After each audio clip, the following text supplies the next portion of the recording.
Good morning, student. In previous lecture, we have discussed about the some basic principles and variations of the inheritance. कि जो heredity थी उसके जो principles थे हमने उनको स्टडी किया था कि general principles like Mendel's law another variations थी उसके अंदर. Now in this chapter we are going to discuss about the molecular base कि व्हाट इज़ द मोलिकुलर कि जो इनहेरिडिटी है वो कैसे अपने इफेक्ट को शो करती है from one generation to next generation. And what is the base कि इसका बेस क्या है. अगर हम मोलिकुलर वे में देखें तो इसका बेस क्या है, तो मोलिकुलर बेसिस के बारे में हम यहाँ पढ़ेंगे. In this whole chapter it is only about the molecular base of the inheritance. Long time तक बस सिर्फ यही रहा कि भी कुछ फैक्टर्स होते हैं जो हेरिडिटी को कंट्रोल करते हैं, बट उनके बारे में कोई आइडिया नहीं था कि which factors are affected, what is the base, what is the chemical composition of the factors, how they appears. So after the sometimes finally we have find out that they are the nucleic acids. The nucleic acids are the molecules present into the living cell which is responsible for the molecular bases which act as the molecular base of inheritance. So basically nucleic acids, what are the nucleic acids? Nucleic acids are the macromolecules. कि macromolecules देखो molecules दो type के होते हैं, micro and macro. जो size में smaller होते हैं known as micro and the which are looks bigger in size. So the first the nucleic acids. तो nucleic acids are the macromolecules. मैं बताया कि मॉलिक्यूल्स दो टाइप के होते हैं, माइक्रो एंड मैक्रो. तो जो साइज़ है न्यूक्लिक एसिड्स का वो लार्जर होता है, so they are qualified under the macromolecules. The scientist which was the first isolate कि जिन्होंने सबसे पहले न्यूक्लिक एसिड्स को स्टडी किया, that is Friedrich Miescher.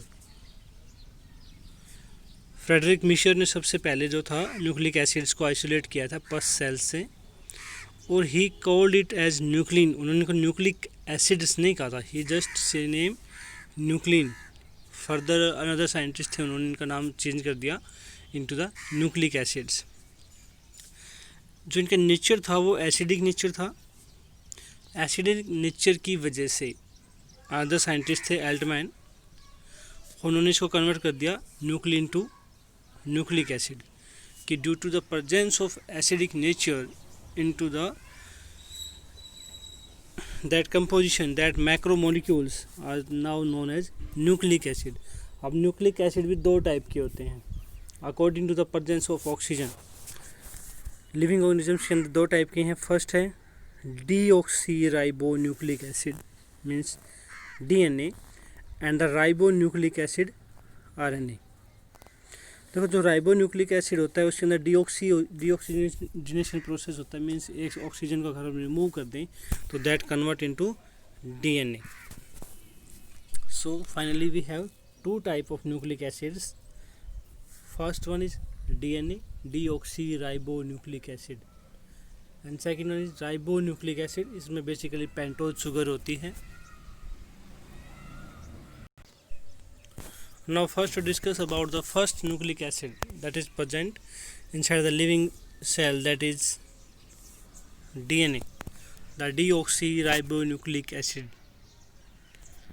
We know the chromosomes are the genetic material and the chromosomes contains the DNA. So directly we can say DNA is the genetic material. DNA जो है वो क्या है, genetic material है that carries the coded information कि इसके अंदर जो इंफॉर्मेशन होती है वो कोडेड की फॉर्म में होती है. In this chapter we have studied in next lectures कि व्हाट आर द कोडोन्स कि कोडेड इंफॉर्मेशन क्या होती है, कोड्स क्या होते हैं from one generation to another. So the heredity का मीनिंग यही था कि transfer the characters from one generation to the next generation, और वो कैरेक्टर्स किसकी वजह से एक्सप्रेस होते हैं, कोडेड इंफॉर्मेशन की वजह से. So DNA is the genetic material which transfer the coded information from one generation to next generation. Next कि डीएनए एक्चुअली होता क्या है? It is a long polymer of deoxyribonucleotides. कि जो जेनेटिक इंफॉर्मेशन जो है, डीएनए जो है वो एक लॉन्ग पॉलीमर होता है। Polymer means multiple units, poly means multiple, मर मीन्स यूनिट्स। तो क्या होता है, डीएनए बेसिकली एक लॉन्ग पॉलीमर चेन होती है डीऑक्सीराइबोन्यूक्लियोटाइड्स की। The length of the DNA depends, कि डिपेंड्स करता है कि डीएनए कितना लंबा है। वो बेसिकली डिपेंड करेगा कि उसके अंदर कितने न्यूक्लियोटाइड्स जुड़े हुए हैं, कितने उसके अंदर बेस पेयर्स हैं, जो फर्दर हम स्टडी करेंगे कि what are the base pairs. अगर हम बात करें यूकैरियोटिक सेल की, तो eukaryotic cell having a specified nucleus, उसके पास अपना न्यूक्लियस होता है और न्यूक्लियस के अंदर क्या होता है, डीएनए प्रेजेंट होता है और डीएनए फॉर्म करता है क्रोमोसोम को। It is the chief component of the chromosomes. DNA जो है वो न्यूक्लियस के अलावा माइटोकॉन्ड्रिया, जिसको हम माइटोकॉन्ड्रियन जेनेटिक मटेरियल बोलते हैं, माइटोकॉन्ड्रियन डीएनए बोलते हैं, और क्लोरोप्लास्ट, इन दोनों के अंदर भी प्रेजेंट होता है। क्योंकि माइटोकॉन्ड्रिया और chloroplast self replicated cell organelles होती हैं, सेल्फ कंट्रोल्ड होती हैं, so they have their own genetic composition known as mitochondrion DNA and chloroplast DNA. हमने पढ़ा कि डीएनए जो होता है वो जेनेटिक इंफॉर्मेशन को कैरी करता है। अब देखेंगे कि एक्चुअल डीएनए है क्या।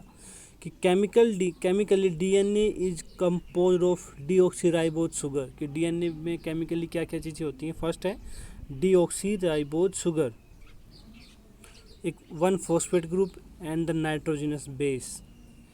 तो basically the DNA is composed of 3 chemical compositions. First deoxyribose sugar, phosphate group and the nitrogenous base. So first the deoxyribose sugar। कि deoxyribose sugar होती क्या है। देखो, जो राइबोज होता है उसके अंदर पेंटोज शुगर होती है, राइबोज फॉर्म करेगा आरएनए को। वहाँ पे जब सेकेंड पोजीशन पे जो ऑक्सीजन है वो रिमूवल हो जाती है, it is a pentose sugar having the molecular formula C5H10O4। तो बेसिकली होना क्या था कि यहाँ O5 होना चाहिए था, लेकिन जो सेकंड पोजीशन है राइबोज में आपको यहाँ OH मिलेगा, लेकिन वी आर सेइंग डीऑक्सी कह रहे हैं। इसकी वजह से क्या होगा, यहाँ सिर्फ H है, ऑक्सीजन का रिमूवल हो गया है, that the ribose sugar convert into deoxyribose sugar. 1 phosphate group जुड़ा हुआ होता है इसके साथ, and the 1 is nitrogenous base. जब ये तीनों कंपोजिशन एक साथ हम कंबाइन करते हैं, that's form the DNA. The phosphate group, the phosphoric acid, जो फॉस्फोरिक एसिड है वो क्या बनाएगा, फॉस्फेट ग्रुप को बनाएगा। Molecular formula is H3PO4। और इसी की वजह से डीएनए के अंदर जो है वो एसिडिक नेचर आता है। That's the reason why the DNA showing the nucleic acid showing acidic nature due to presence of the phosphoric acid which form phosphate group. So हमने 2 कंपोजिशन है वो स्टडी कर ली हैं। फर्स्ट डीऑक्सीराइबोज, उसका structure ये पेंटोज शुगर है, first, second, third, 4 and 5th carbon, सभी के साथ एक OH ग्रुप जुड़ा हुआ है, एक्सेप्ट द सेकंड पोजीशन। की जो सेकंड पोजीशन है वहाँ पे सिर्फ ओनली हाइड्रोजन जुड़ी हुई है इस वाले पोजीशन के ऊपर। अनदर सभी में क्या है, देखो OH group, OH group, OH group.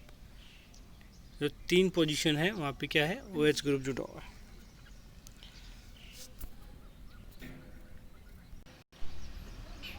The third major composition or the major part of the DNA is the nitrogenous base। कि the chemical composition which carry out the nitrogen। ये nitrogen containing compounds होते हैं। First 2 हमने study किए, that is deoxyribose जो sugar है and the phosphoric acid. Now third one is nitrogenous base. Base are the nitrogen containing compounds. ये nitrogen containing compounds होते हैं। अभी मेनली 2 टाइप के होते हैं according to the ring structure. कि जो नाइट्रोजन बेस हैं वो टू कैटेगरी में डिवाइड होंगे, purines and the pyrimidines. Purines जो होंगे वो डबल रिंग स्ट्रक्चर मिलेंगे आपको, उसमें 2 रिंग होती हैं, और पायरिमिडिन में सिंगल रिंग मिलेगी। So first the purines are the double ring heterocyclic structure compounds. Heterocyclic means कि वो डिफरेंट, दोनों रिंग्स हैं वो डिफरेंट होंगी। द 2 टाइप ऑफ प्यूरिन्स, अब प्यूरिन्स भी फर्दर 2 टाइप के हैं। टोटल बेसिकली 4 नाइट्रोजनस बेस होते हैं, 2 पायरिमिडिन, 2 प्यूरिन्स। तो प्यूरिन्स फर्स्ट हम पढ़ रहे हैं। तो प्यूरिन्स क्या हैं? Double ring heterocyclic nitrogen compounds होते हैं। प्यूरिन्स अब 2 टाइप के हैं। प्यूरिन्स में है first adenine and the guanine. 2 हैं, 2 प्यूरिन्स होते हैं, 2 पायरिमिडिन। फर्स्ट क्या है? Purines are the double ring heterocyclic structure compounds. The 2 type of purines are present in DNA. DNA के अंदर 2 प्यूरिन्स होते हैं। फर्स्ट है adenine and second one guanine. ये स्ट्रक्चर है एडेनिन का, ये स्ट्रक्चर है गुआनिन का। देखो यहाँ डबल रिंग है, फर्स्ट रिंग सेकेंड रिंग, ये फर्स्ट रिंग ये सेकेंड रिंग, और दोनों रिंग्स हेट्रोसाइक्लिक हैं।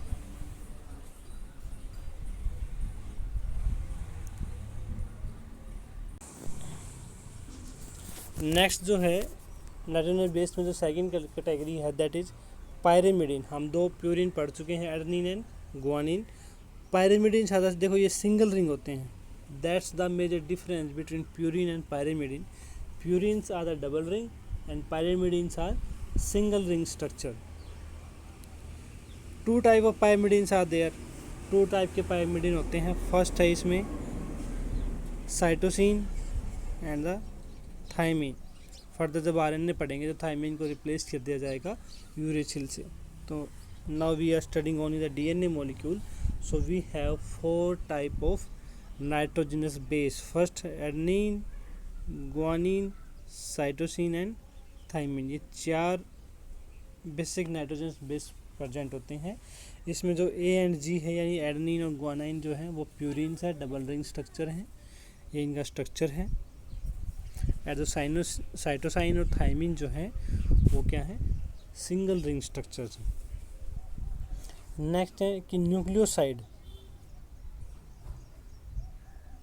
कि न्यूक्लियोसाइड क्या होता है? न्यूक्लियोसाइड कंपोजिशन होती है when sugar, the pentose sugar bind with nitrogenous base. कि इन चारों बेस में से किसी भी एक बेस के साथ जब पेंटोज शुगर ऐड हो जाएगी, जो डीऑक्सीराइबोज शुगर है, ये दोनों की जो कंपोजिशन है दैट्स नोन एज न्यूक्लियोसाइड।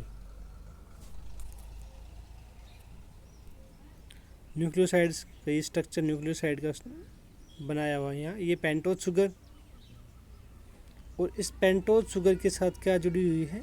एक नाइट्रोजनस बेस जुड़ा हुआ है। तो बेसिकली क्या हुआ? Nucleoside, pentose sugar and nitrogenous base is called nucleoside. जब ये दोनों एक साथ जुड़े हुए होंगे that's known as nucleoside with the help of an glycosidic bond. कि nitrogen base add with pentose sugar with the help of an glycosidic bonds.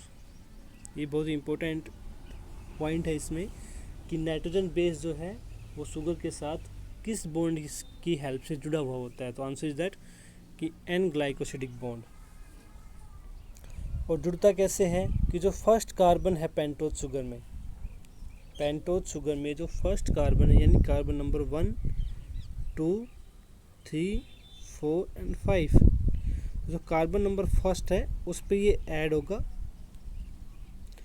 Bye N glycosidic linkage, और वहाँ पे जो बॉन्ड बनेगा, देखो यहाँ दोनों चीज़ें हैं, नाइट्रोजन भी first and the pentose sugar भी फर्स्ट। कि जो carbon number 1 add with the position number of 1 of the nitrogen base, that's known as the linkage जो होगी वो ग्लाइकोसिडिक बॉन्ड और N glycosidic linkage, and this composition of sugar and nitrogen base is called as nucleoside.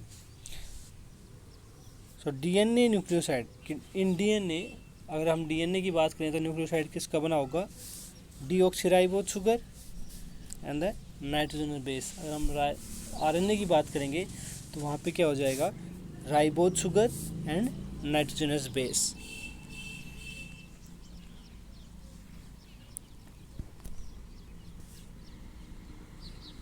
जो यहाँ कुछ composition है वो add कर रखी हैं एग्जाम्पल के थ्रू। फर्स्ट है एडेनाइन, एक नाइट्रोजनस बेस है, ऐड विद डीऑक्सीराइबोज शुगर जो एक पेंटोज शुगर है, और क्या फॉर्म बनाएगा, डीऑक्सी एडिनोसाइन, क्योंकि हम क्या बना रहे थे, न्यूक्लियोसाइड बना रहे थे, तो यहाँ उसको हम क्या बोलेंगे, डीऑक्सी एडिनोसाइन। ग्वानिन के साथ ऐड होगा तो हम उसको बोलेंगे डीऑक्सी ग्वानोसाइन। देखो ये सारे जुड़े हुए हैं यहाँ पे इस पोजीशन पे, इस वाली पे, ये सभी नंबर 1 नाइट्रोजन के साथ जुड़े हुए हैं। तो they are known as deoxy adenosine. Guanine present है पेंटोज शुगर के साथ, जो डीऑक्सीराइबोज पेंटोज शुगर है, that's known as deoxy guanosine. Cytosine present है तो डीऑक्सी साइटोडीन, एंड थाइमिन है तो डीऑक्सी थाइमिडीन। बेसिकली जहाँ भी ये कंपोजिशन आपको दिखे या जहाँ पे ये कंपोजिशन दे रखी हो, इसका मतलब क्या है कि 1 नाइट्रोजन बेस जो उस नाम में दिया गया है, ऐड विद डीऑक्सीराइबोज शुगर, कि वो डीऑक्सीराइबोज शुगर के साथ जुड़ा हुआ है। That's the composition which show different kind of combination. देखो नेक्स्ट स्टेप इसमें है न्यूक्लियोटाइड। देखो यहाँ 2 टर्म्स हैं विच लुक सिमिलर, जो एक जैसे दिखती हैं, जैसे न्यूक्लियोसाइड, न्यूक्लियोटाइड। तो जब न्यूक्लियोसाइड ही बोल रहे हैं हम, इसका मतलब है only 2 composition, pentose sugar and nucleo nitrogenous base. जब बात करते हैं न्यूक्लियोटाइड की, तो इसमें क्या होगा कि 1 फॉस्फेट जो ग्रुप था वो ऐड हो जाएगा न्यूक्लियोसाइड के अंदर, by this compound formed by the combination of phosphate group with the nucleoside। जो न्यूक्लियोसाइड है उसमें क्या ऐड हो जाएगा, फॉस्फेट ग्रुप। और हमें पता है कि न्यूक्लियोसाइड किसका बना होता है, 1 pentose sugar and 1 nitrogenous base.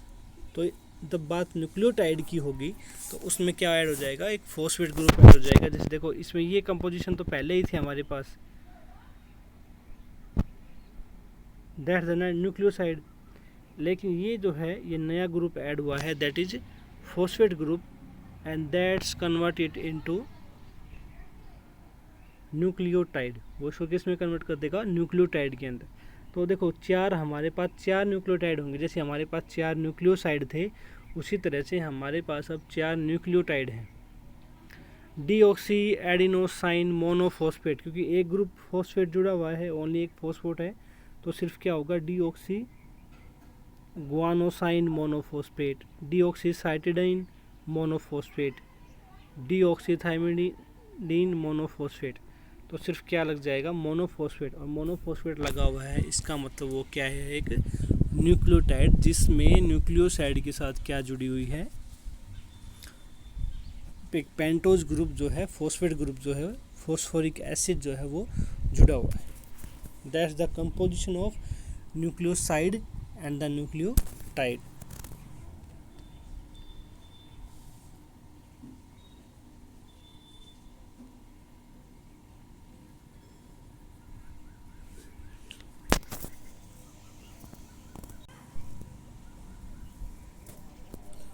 Next है इसमें कि पॉली न्यूक्लियोटाइड स्ट्रैंड, कि जो न्यूक्लियोटाइड्स हमने पढ़े हैं वो एक डीएनए में कैसे जुड़े हुए होते हैं। वो सभी एक फॉस्फोडाइएस्टर बॉन्ड से जुड़े हुए होते हैं, कि 2 न्यूक्लियोटाइड। देखो न्यूक्लियोटाइड में हमने पढ़ा क्या होना चाहिए, एक नाइट्रोजनस बेस प्रेजेंट होना चाहिए, एक फॉस्फेट ग्रुप और एक शुगर। अब जुड़ते कैसे हैं, देखो जो पोजीशन है वो पहले ही फिलअप हो चुकी हैं। जब न्यूक्लियोटाइड बनेगा तो इसका मतलब है फर्स्ट पोजीशन पे नाइट्रोजनस बेस, थर्ड पोजीशन पे फॉस्फेट ग्रुप। अब हमारे पास जो रिमेनिंग पोजीशन है दैट इज़ 5th पोजीशन, ठीक है। जो फ्री पोजीशन है वो क्या है, 5th। तो यहाँ बेसिकली हम एक न्यूक्लियोटाइड को दूसरे न्यूक्लियोटाइड से जोड़ रहे हैं, और वो बनेगा कहाँ पे, देखो ये जो स्ट्रक्चर था ये ऑलरेडी प्रेजेंट है एक सिंगल न्यूक्लियोटाइड का। हमें इसके अंदर नेक्स्ट न्यूक्लियोटाइड ऐड करना है, दैट इज दिस वन, तो देखो यहाँ दो न्यूक्लियोटाइड को जोड़ने के टाइम क्या होगा, linked each other by the phosphodiester bond. जब दो न्यूक्लियोटाइड आपस में जुड़ेंगे, एक पॉलीमर चेन बनाएंगे, पॉली न्यूक्लियोटाइड चेन बनाएंगे, तो उसके अंदर जब दो न्यूक्लियोटाइड्स को हम जोड़ेंगे या दो न्यूक्लियोटाइड जब जुड़ते हैं तो with the help of phosphodiester bond. अभी हमने यहाँ दो बॉन्ड पढ़ चुके हैं। फर्स्ट हमने पढ़ा था एन ग्लाइकोसिडिक बॉन्ड जो बन रहा था नाइट्रोजन बेस और पेंटोज शुगर के बीच में। यहाँ न्यूक्लियोटाइड में क्या होगा कि दो न्यूक्लियोटाइड आपस में जुड़ेंगे फॉस्फोडाइएस्टर बॉन्ड की वजह से। तो जुड़ेंगे कहाँ, the phosphodiester bond between fifth and the third carbon, कि जो थर्ड कार्बन है और जो फिफ्थ कार्बन है उस पर बनेगा। देखो अगर हम बात करते हैं इस वाले ग्रुप में तो फर्स्ट वाला जुड़ा हुआ है ऑलरेडी, सेकंड वाला पे हमें कुछ नहीं जोड़ना, वहाँ पे नहीं जुड़ेगा वो एक्चुअली। वो थर्ड पे क्या जुड़ गई हमारे साथ, पेंटोज शुगर, ठीक है। थर्ड वाले पे क्या जुड़ गई, पेंटोज शुगर जुड़ गई। देखो फर्स्ट वाले पे जुड़ गया बेस, थर्ड पोजीशन पे जुड़ गई पेंटोज शुगर, और जो फिफ्थ है उस पे भी अनदर जो थर्ड पोजीशन है पेंटोज शुगर की, उस पर एक वन साइड भी क्या है, फॉस्फेट ग्रुप, अपर साइड भी क्या है, फॉस्फेट ग्रुप,